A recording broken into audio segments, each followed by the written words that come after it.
Now here is the fourth video, and it's on phonological rules. This is going to be an introduction to the rule formalism on how to convert informal rule statements into formal notations. Now we're going to need a number of rule notations that we need to keep in mind all along as we go about transforming informal rules into these formal notations below. Now, the first symbol stands for C. It represents consonant. Then we have a vowel, and below that is a glide. The arrow is a symbol for the change. The slash separates the change from the context where the change takes place.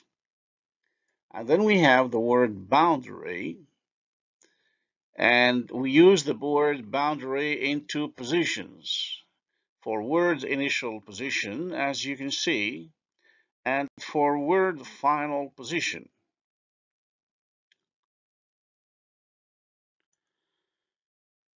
And then we have morpheme boundary. This is separating two morphemes within the same word. Then we move on to the either or notation. This is a notation we use when we have a context that includes two possibilities. That is, the change can take place either in one context or in another context. The parenthesis notation is used to indicate optional segments. That is, the rule will take place whether that segment is there or not. The alpha notation is going to be used for uh, combining rules, and namely when we have the same feature value on both sides of the rule, or say both sides of the slash. And then the symbols for the syllable positions. Now the final position, then the penultimate syllable, and the anti-penultimate syllable.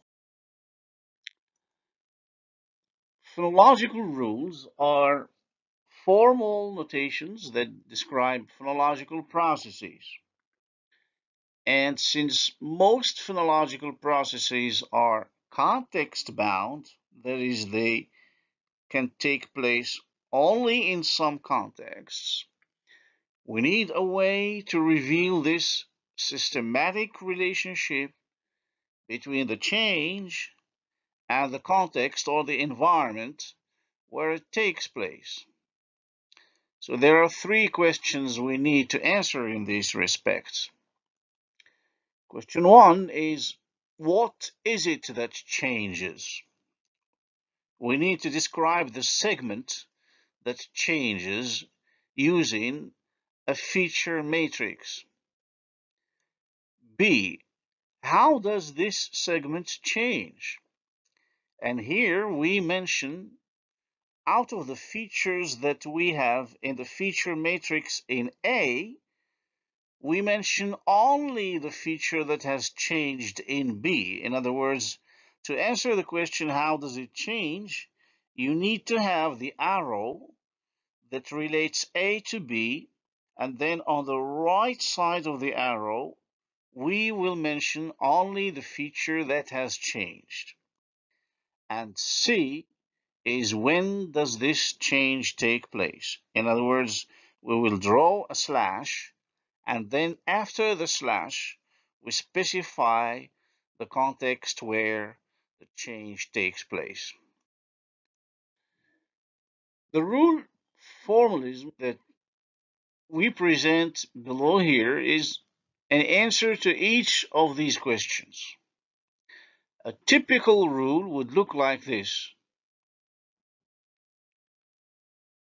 Each letter corresponds to one of the questions above. In other words, X is going to be what changes, Y represents how does it change, and Z represents When does the change take place? Now, X, as we mentioned before, is a feature matrix representing a segment or a sound.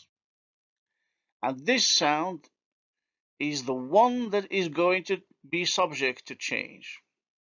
Y represents the feature that is actually affected by the change. Example, if we have a voiced bilabial stop B, we will have the feature matrix containing plus consonantal, minus syllabic, etc.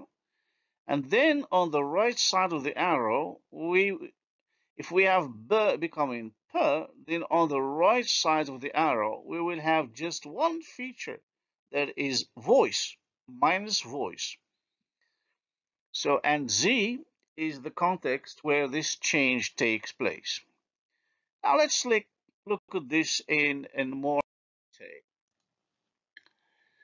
A rule that does not have the Z component, there is no context, we call that a context-free rule, while a rule with all three components, that is A, Y, and Z, is a context-bound rule. Here is an example of a context-free rule. In English, it's usually the case that any unstressed vowel is going to be reduced to a schwa. So this is how we're going to represent this rule. A vowel that is minus stress, that is unstressed, is reduced to a schwa.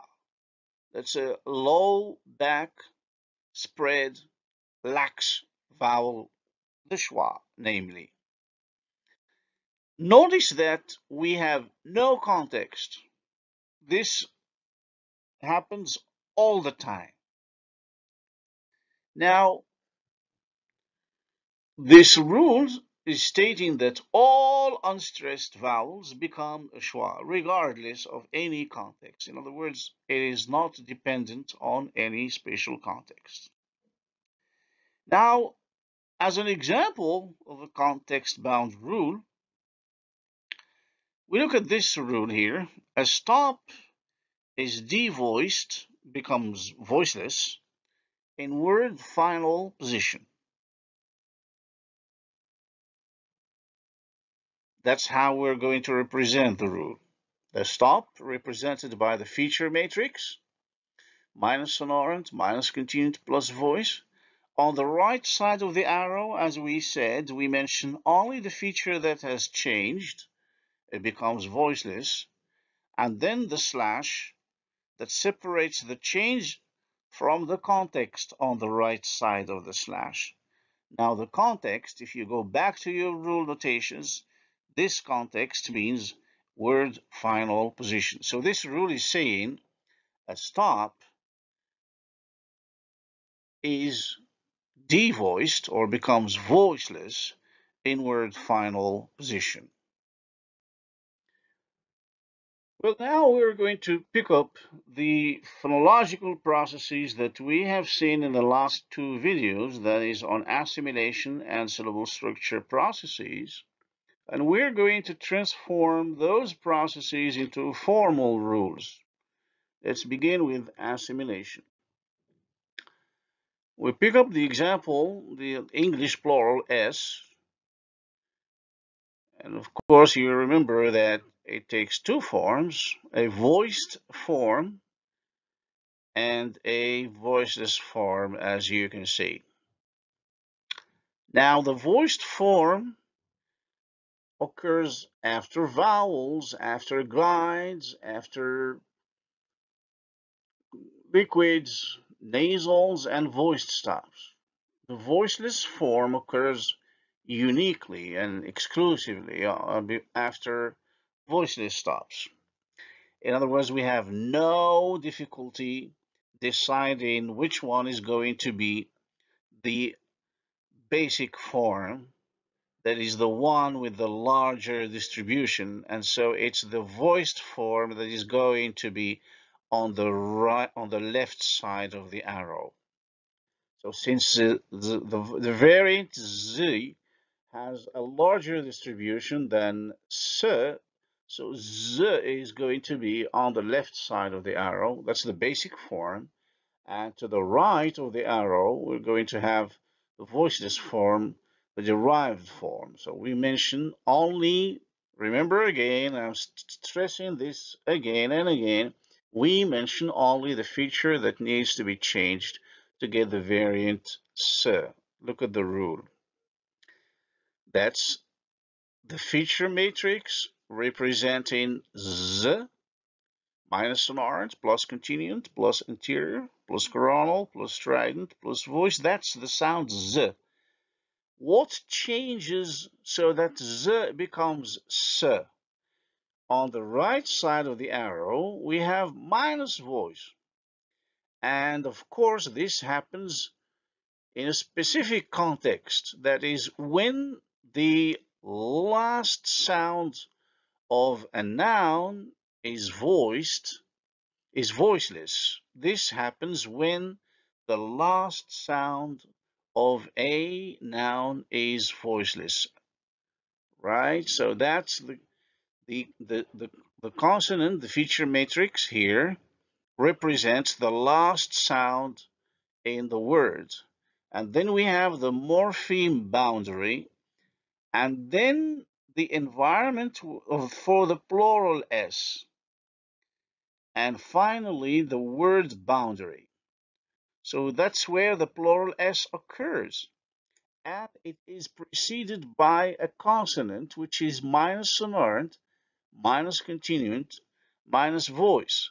In other words, the rule is saying the voiced plural form becomes voiceless when it is preceded by a voiceless stop.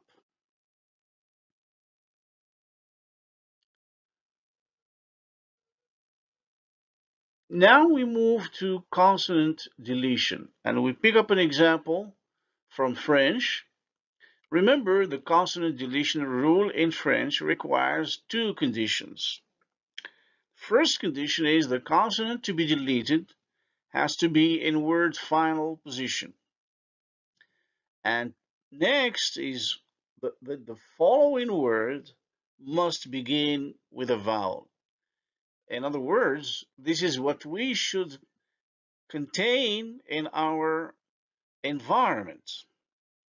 Notice the word final position symbol is followed by the symbol C to indicate that the next word begins with a consonant.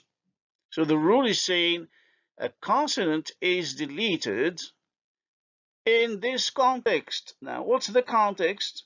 The consonant is in word final position. That's the word final position symbol.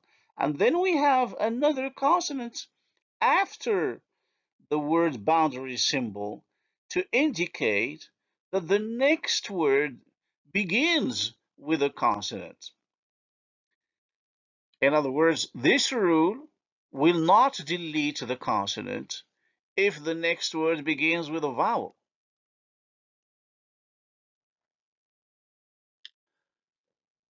Now, vowel deletion in تشلحيت, remember how the possessive pronoun inu in تشلحيت loses the vowel e, that's the initial vowel, when it follows a noun ending with a vowel. Look at the examples. Afus inu, afus inu, and agayu inu. No, it should be agayunu. And of course, the vowel is dropped because the preceding word ends with a vowel. So that's the rule. A vowel is deleted if it is in word's initial position and preceded by another vowel. So that's the vowel E. It is in word's initial position and it is preceded by another vowel.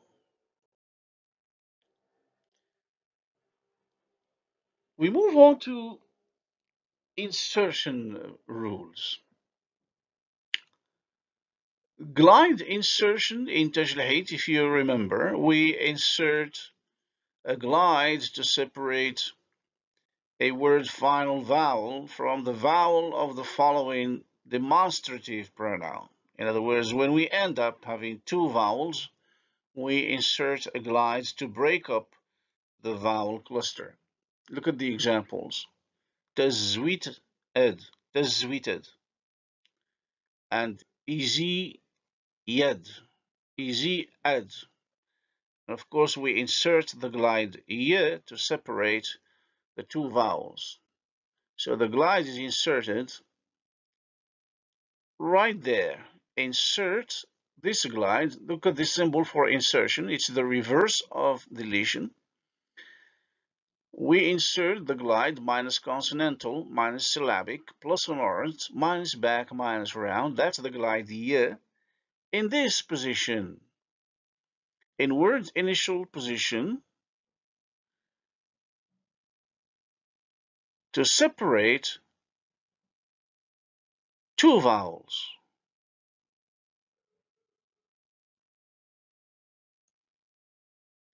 Vowel and consonant coalescence. That is, this is a rule that merges two segments into one. We will pick up the example we have seen of the French nasalization rule. This rule makes use of subscripts, that is, numbers that we put under each segment to indicate the order of the segments. Look, for example, we have a low vowel followed by a nasal in word final position. So we have three items here, and we will indicate that by putting subscripts like this. The low vowel comes first, the consonant comes second, and then the word final position is next, is third. Now, what happens is the low vowel and the nasal consonant will merge into one single segment, and this will give us the following results. The vowel becomes plus low plus nasal, and the nasal is dropped, and this happens in word final position.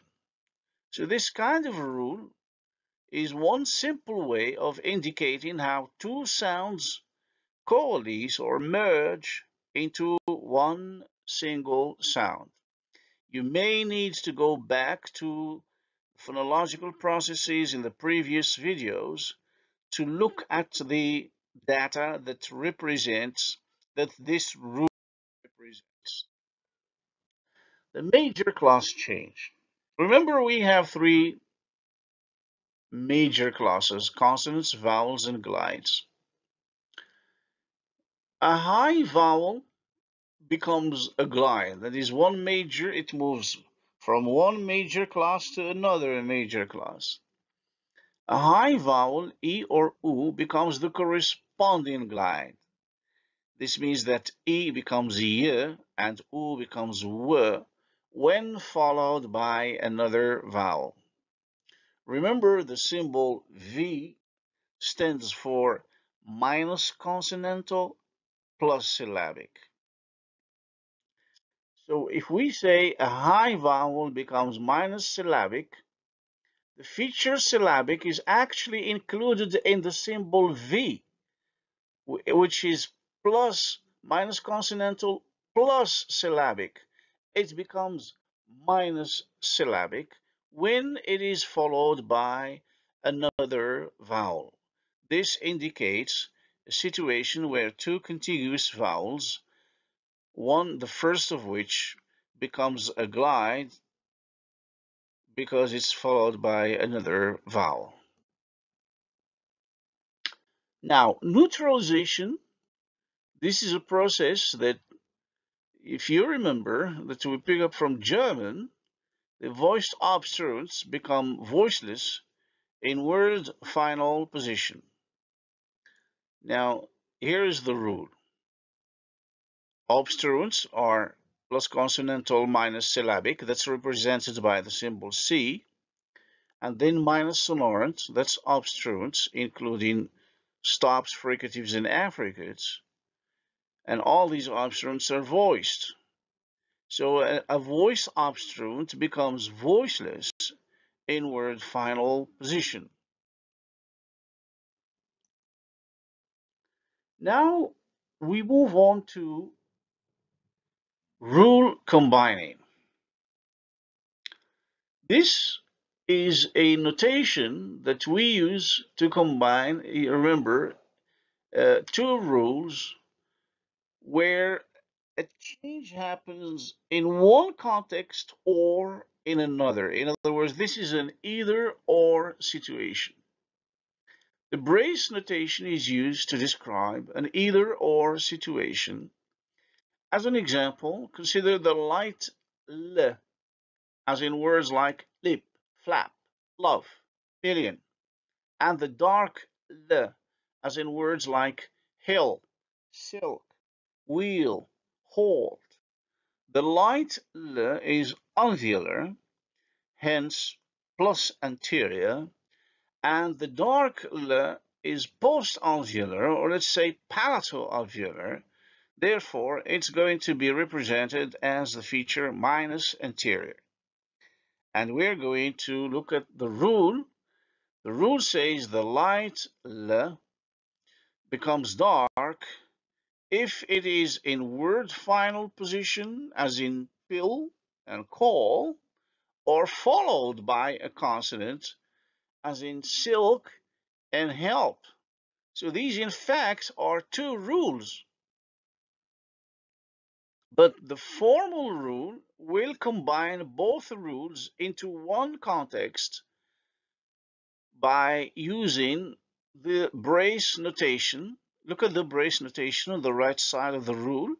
It says this happens before a consonant or in word final position. So the rule says that the light lateral liquid becomes dark in two contexts.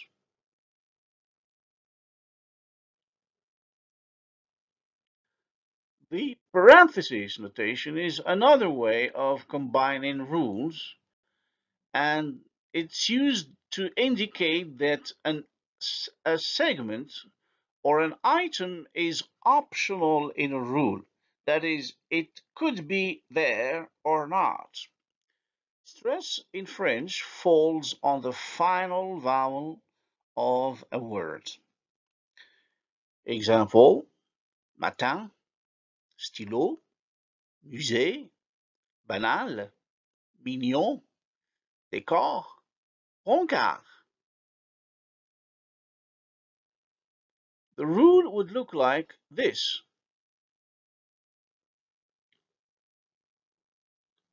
Stress a vowel. A vowel is stressed when it is in word final position. The C0 that you see there in the context, this means zero or more consonants. That is, we use this notation when the number of consonants is irrelevant to the rule. In other words, we could have no consonant, or one consonant, or three or more consonants. However, when a word ends in a schwa vowel, this rule still applies. In other words, it is the preceding vowel which is stressed. Look, vowel is stressed if it is in this position, and in the final position we have a schwa. So if you look at this, the rule will apply whether there is a schwa as in 12 or no schwa as in 11, which means that the schwa element or segment is optional. We have two different rules for one process. So here the generalization is that the final schwa is optional. So we do this to combine the two rules 11 and 12. This shows that the schwa could be there or not there because we put it between parentheses. So now the rule is formalized in such a way as to allow for the presence or absence of a final schwa in the French stress rule. Rule 13 then combines rule 11 and 12. The alpha notation. The alpha notation is one way of representing or saying that the feature value, whether positive or negative, on the left side of the rule is the same value on the right side of the rule. Let's take an example. A vowel is round if the suffix vowel is round. That is, the stem vowel is plus round if the suffix vowel is round. It is minus round if the suffix vowel is minus round. Look at this. Vowel becomes plus round if it is in this position, and then we have a morpheme boundary, and then after the morpheme boundary we have the suffix vowel, which is plus round. So this rule is saying the stem vowel becomes plus round if the suffix vowel is plus round. Rule 15 is saying that the vowel becomes minus round if the suffix vowel is minus round. Now here we have two rules, and yet it's the same process. We need to combine these two rules into one to reveal that this process is actually just the same. The alpha notation is one way of saying that whatever the value of the feature is on the right side of the slash, it is going to have the same value on the left side of the slash. So we can combine the two rules as follows. Vowel becomes alpha round. So alpha stands for plus or minus. If it is in this position and the suffix vowel is alpha round, this rule is stating that if round is plus, it is plus on both sides. If it is minus, it's minus on both sides.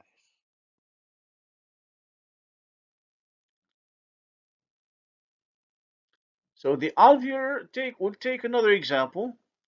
The alveolar strident fricative suffix s, z becomes voiceless when preceded by a voiceless consonant and voiced when preceded by a voiced consonant. We'll represent this rule like this. Minus sonorant, let's remember C stands for plus consonantal minus syllabic. Then we have minus sonorant plus continuum plus anterior plus coronal plus strident, and then it will become plus voice if the preceding consonant is plus voice. That's the context. Minus voice if the preceding consonant is minus voice. So alpha stands for plus in both cases, in both situations, or minus in both